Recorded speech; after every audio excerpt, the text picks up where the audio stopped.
ભારત સરકારે રક્ષાબંધનને સંસ્કૃત દિન તરીકે ઉજવવાનું નક્કી કરેલું છે।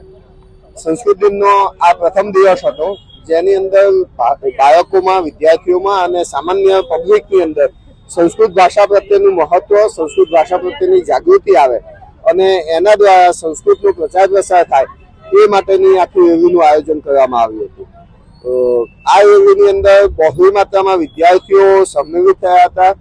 સંસ્કૃત ભાષાનો જે ભવ્ય વારસો છે, જેના દ્વારા સંસ્કારોનું સિંચન થઈ રહ્યું છે અને આ વારસા દ્વારા વિદ્યાર્થીઓમાં પણ અને આવનારી પેઢીમાં સંસ્કૃત દ્વારા જે સંસ્કાર સિંચન છે, ભારતની જે સંસ્કૃતિ છે એ જળવાઈ રહે એ માટે રેલીનું ભવ્ય આયોજન કરવામાં આવ્યું હતું। શાળાઓ દ્વારા અને બાળકો દ્વારા મોટી સંખ્યામાં રેલીમાં ભાગ લેવામાં આવ્યો હતો। 1500 જેટલા વિદ્યાર્થીઓ રેલીની અંદર સામેલ થયા હતા।